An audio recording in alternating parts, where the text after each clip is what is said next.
एक खुली किताब नहीं है, ये एक पहेली है। कुछ पन्ने तो हमने पढ़ लिए, पर बॉस ज्यादातर पन्ने या तो खाली है या ऐसी भाषा में लिखे हैं जो हमारी समझ से परे है। आज हम उन्हीं 10 पन्नों को खोलने की कोशिश करेंगे जिन पर सदियों से अनसुलझा का ठप्पा लगा है। ये वो राज है जिन्होंने बड़े बड़े ज्ञानियों और वैज्ञानिकों के दिमाग को भी घुमाकर रख दिया है। चिली से हजारों किलोमीटर दूर समंदर के बीचों बीच एक छोटा सा टापू है, ईस्टर आइलैंड। यहाँ असली खेल है वो सैकड़ों विशालकाय पत्थर की मूर्तें जिन्हें मोआइक कहते हैं। सोचो जरा, ये मूर्तें 40 फीट ऊंची और 80 टन वजनी है। आज के जमाने में क्रेन से उठाना मुश्किल हो तो उस वक्त बिना किसी मॉडर्न टेक्नोलॉजी के इन्हें बनाया कैसे गया? चलो बना भी लिया तो इन्हें उस जगह से उठाकर टापू के किनारों तक लाया कैसे गया? क्या ये रस्सियों से खींचे गए या लकड़ी के लट्ठों पर लुढ़काए गए? अगर लकड़ी इस्तेमाल हुई तो इतने पेड़ कहां से आए? और सबसे बड़ा सवाल, इन्हें बनाया किसने? एक हंसती खेलती सभ्यता जो रापा नुई कहलाती थी, वो अचानक गायब कहां हो गई? क्या उन्होंने अपने सारे पेड़ काटकर खुद का विनाश कर लिया या कोई बाहरी ताकत आई थी?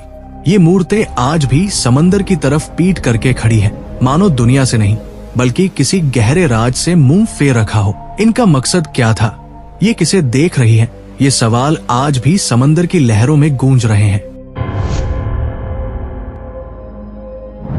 मिस्र के गीजा के पिरामिड, इन्हें देखकर लगता है कि ये किसी इंसान ने नहीं बल्कि किसी दूसरी दुनिया की ताकत ने बनाए हैं। खासकर ग्रेट पिरामिड। आज से 4500 साल पहले जब दुनिया पहिया तक ढंग से इस्तेमाल करना नहीं जानती थी, तब 23 लाख पत्थर के ब्लॉक्स, जिनमें से हर एक का वजन एक हाथी के बराबर था, उन्हें 480 फीट ऊंचा कैसे चढ़ाया गया? ये कोई मामूली पत्थर नहीं है। इनकी कटाई इतनी सटीक है कि आप 2 पत्थरों के बीच एक ब्लेड तक नहीं घुसा सकते। और अलाइनमेंट, ये पिरामिड एकदम परफेक्टली उत्तर दिशा की ओर है। इतनी सटीक खगोलीय जानकारी उस वक्त के लोगों को कैसे थी? कुछ लोग कहते हैं इन्हें गुलामों ने बनाया, पर इतने भारी पत्थर ढोने के लिए कितने गुलाम लगते? कुछ थ्योरी कहती है कि पानी के लंबे रैंप बनाए गए, पर सबूत कहाँ है? और सबसे बड़ी बात, ये सिर्फ मकबरे थे या इससे भी बढ़कर कुछ? क्या ये कोई एनर्जी मशीन थे? गीजा के पिरामिड सिर्फ रेत में खड़े पत्थर नहीं है, ये इंसानी काबिलियत पर लगा एक ऐसा सवालिया निशान है जिसका जवाब आज तक कोई नहीं दे पाया है। पेरू के सूखे रेगिस्तान में जब आप जमीन पर चलते हैं तो आपको बस धूल और पत्थर दिखेंगे, लेकिन जैसे ही आप आसमान में उड़ते हैं, नीचे का नजारा आपके होश उड़ा देगा। सैकड़ों विशाल आकृतियां, कोई मकड़ी की, कोई बंदर की, कोई किसी इंसान जैसी, तो कोई सीधी सीधी सैकड़ों मीटर लंबी लकीरें। इन्हें कहते हैं नाज़का लाइंस। ये इतनी बड़ी है कि इन्हें जमीन से देखा ही नहीं जा सकता। तो सवाल ये है कि 2000 साल पहले जब हवाई जहाज नहीं थे तो इन्हें बनाया किसके लिए गया था? क्या ये आसमान में बैठे देवताओं के लिए कोई संदेश था, या ये किसी एलियन सभ्यता के स्पेसशिप के लिए लैंडिंग स्ट्रिप थी? इन्हें बनाना भी कोई बच्चों का खेल नहीं था। रेगिस्तान की ऊपरी काली सतह को हटाकर नीचे की सफेद मिट्टी को निकाला गया और ये डिजाइन सदियों से वैसे के वैसे ही है। नाज़का सभ्यता के लोगों ने ये क्यों किया? इसका असली मकसद क्या था? क्या ये कोई खगोलीय कैलेंडर था या पानी की खोज से जुड़ा कोई नक्शा? ये लकीरें आज भी रेगिस्तान में खामोशी से फैली हैं और हमसे पूछ रही हैं कि इन्हें देखने वाला ऊपर कौन था? इंग्लैंड के मैदानों में खड़े ये विशाल पत्थर स्टोनहेंज, ये सिर्फ पत्थरों का ढेर नहीं है, ये 5000 साल पुरानी एक पहेली है। सोचिए, 50-50 टन के भारी भरकम पत्थर जिन्हें सैकड़ों किलोमीटर दूर से लाया गया। उस जमाने में जब ना क्रेन थी ना ट्रक, तब इन्हें यहाँ तक घसीटकर या लुढ़काकर कैसे लाया गया? और सिर्फ लाना ही नहीं, इन्हें एक के ऊपर एक जमाकर एक परफेक्ट गोलाकार ढांचा कैसे बनाया गया? ये काम 1-2 साल का नहीं बल्कि सैकड़ों सालों तक चला। पर क्यों? आखिर इसका मकसद क्या था? क्या ये कोई मंदिर था जहाँ पुराने देवता पूजे जाते थे, या ये कोई खगोलीय घड़ी थी जो सूरज और चांद की चाल बताती थी? साल के सबसे बड़े दिन सूरज की किरणें ठीक इसके सेंटर से होकर गुजरती है। ये कोई इत्तेफाक तो नहीं हो सकता। या फिर ये कोई कब्रिस्तान था? किसी शाही खानदान का। यहाँ मिली इंसानी हड्डियां तो यही इशारा करती है। स्टोनहेंज बनाने वाले लोग कौन थे, वे क्या मानते थे और इतनी मेहनत उन्होंने क्यों की, ये राज उन्हीं पत्थरों के नीचे दफन है। दुनिया में कई पुरानी किताबें हैं, पर वोइनिच मैन्युस्क्रिप्ट जैसी कोई नहीं। ये एक ऐसी किताब है जिसे आज तक कोई पढ़ नहीं पाया। सैकड़ों पन्नों की ये किताब एक अनजान भाषा, एक अनजान लिपि में लिखी है। दुनिया के बड़े से बड़े कोड ब्रेकर, भाषा के माहिर, सबने हार मान ली।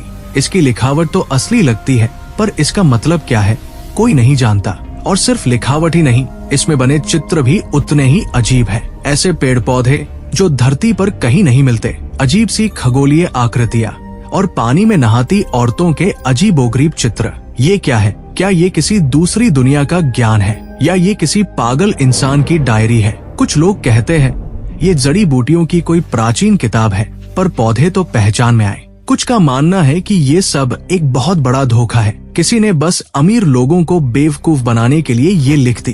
पर अगर ये धोखा है तो इतनी मेहनत से ऐसी भाषा क्यों गढ़ी गई जो आज तक किसी कंप्यूटर से भी नहीं टूटी? ये किताब एक ताला है जिसकी चाबी शायद हमेशा के लिए खो चुकी है।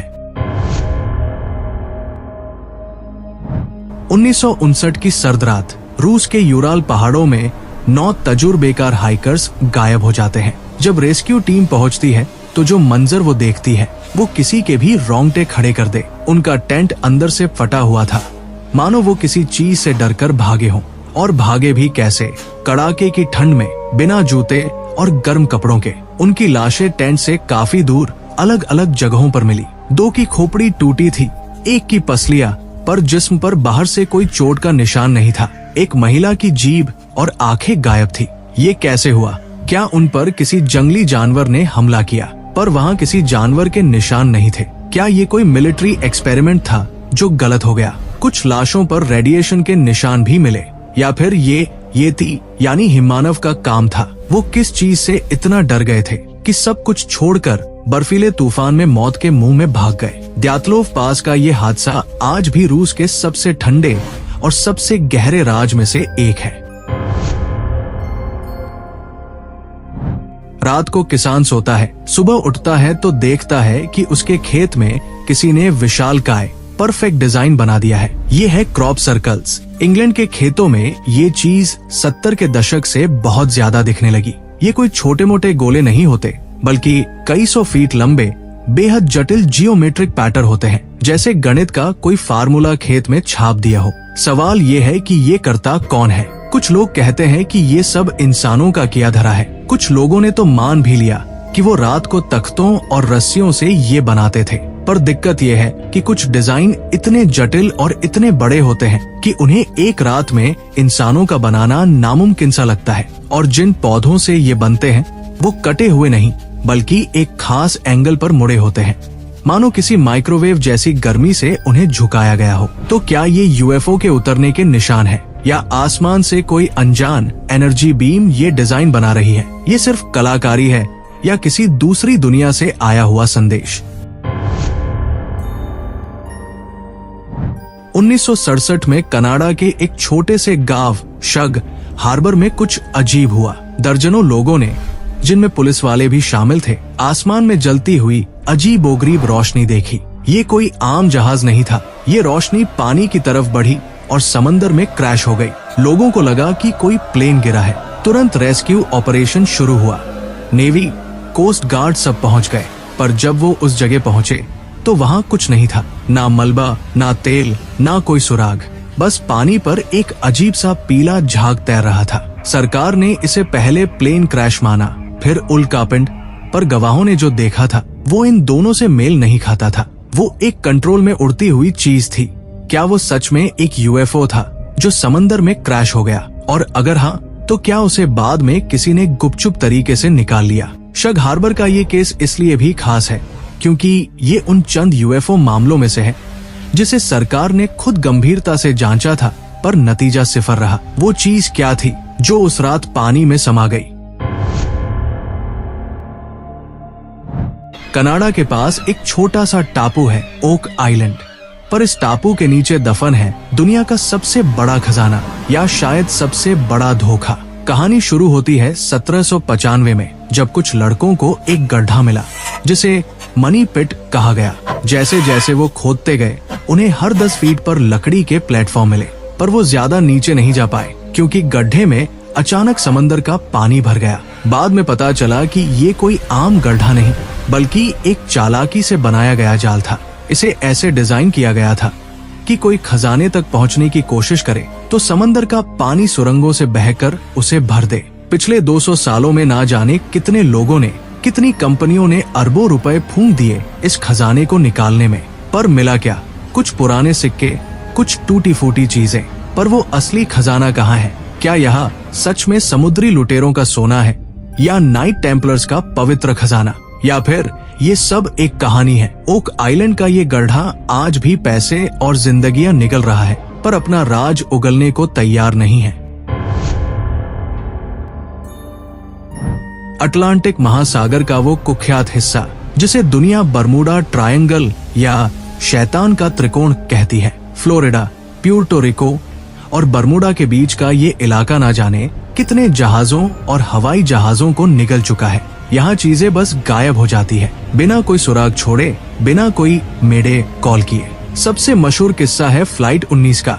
1945 में अमेरिकी नेवी के 5 जहाज ट्रेनिंग पर निकले और फिर कभी वापस नहीं लौटे। उन्हें बचाने गया एक और प्लेन भी हवा में ही गायब हो गया। आखिर वहाँ ऐसा क्या है? क्या समंदर के नीचे कोई विशाल मैग्नेटिक ताकत है जो कंपास और मशीनों को फेल कर देती है, या समंदर की तलहटी से निकलने वाली मीथेन गैस का बुलबुला जहाजों को डुबो देता है? कुछ लोग इसे एलियंस का पोर्टल बताते हैं, तो कुछ खोए हुए शहर अटलांटिस की टेक्नोलॉजी। हालांकि वैज्ञानिक कहते हैं कि ये सब कहानियां हैं। यहाँ मौसम खराब रहता है और ट्रैफिक ज्यादा है, इसलिए हादसे होते हैं। पर इतने सारे जहाजों का बिना निशान छोड़े गायब हो जाना, ये बात आज भी गले नहीं उतरती। अपडेट्स और नई वीडियो के लिए सब्सक्राइब करें।